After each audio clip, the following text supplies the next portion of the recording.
Camat jualan tomat, yang beli harus hormat.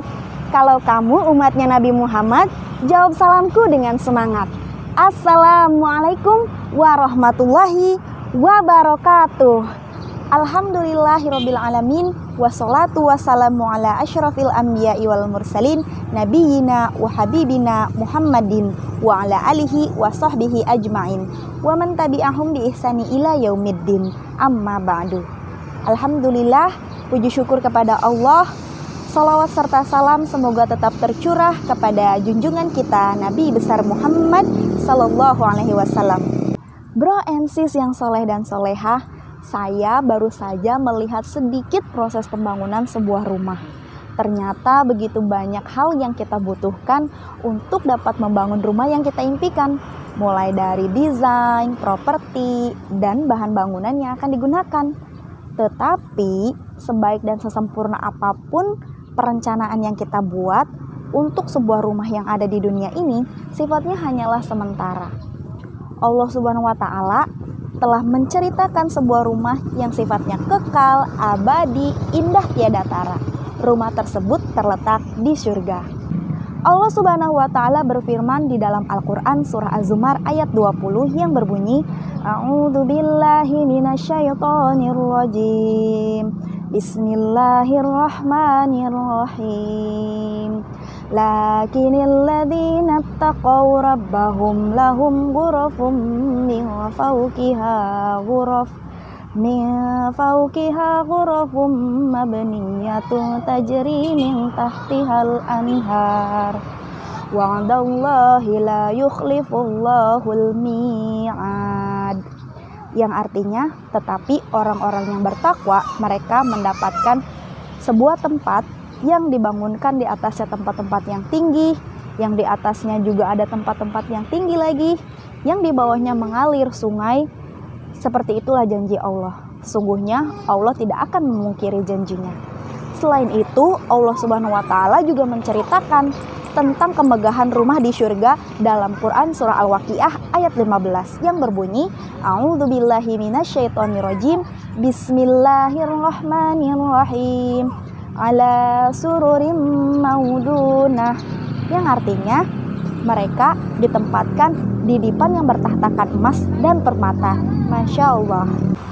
Bro and sis rahimakumullah, untuk dapat membangun rumah di surga seperti yang telah Allah ceritakan, dapat kita mulai dari sekarang juga saat kita hidup di dunia. Nah, lalu bagaimana sih caranya? Rasulullah SAW menyebutkan beberapa amalan yang dapat kita lakukan selama kita hidup di dunia ini. Yang pertama adalah man banallahi masjidan banallah lahu baitan fil jannah. Barang siapa yang membangun masjid karena Allah, niscaya Allah akan bangunkan rumah untuknya di surga. Hadis riwayat Ibnu Majah. Secara harfiah, masjid merupakan rumah Allah, tempat di mana nama-nama Allah diagungkan. Jadi, barang siapa yang membangun rumah Allah di dunia, maka akan Allah bangunkan rumah di surga untuknya. Yang kedua, man qara'a qul huwallahu ahad hatta yahtimaha asyra maratin banallahu lahu qasran fil jannah. Barang siapa yang membaca qul huwallahu ahad sampai ia merampungkannya sebanyak 10 kali, niscaya Allah akan bangunkan rumah untuknya di surga. Hadis riwayat Ahmad. Kalian tahu kan surah apa yang ayat pertamanya berbunyi Qul huwallahu ahad? Ya, betul sekali, yaitu membaca surah Al-Ikhlas sebanyak 10 kali dalam sehari.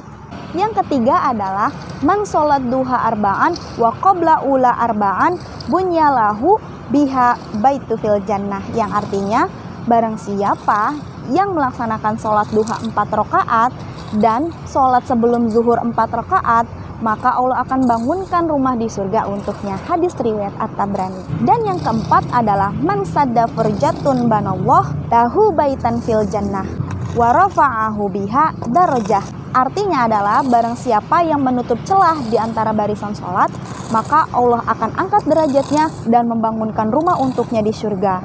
Hadis riwayat Al-Muhaimin. Dari semua amalan yang sudah disampaikan pada kesempatan kali ini, sebetulnya masih banyak lagi amalan yang dapat kalian lakukan, mulai dari yang paling mudah dulu. Mulai dari memperbaiki adab, berkata-kata yang baik, dan juga hindari perdebatan.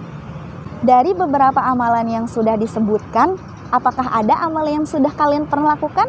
Tapi kalian belum sadar kalau itu jaminannya adalah surga.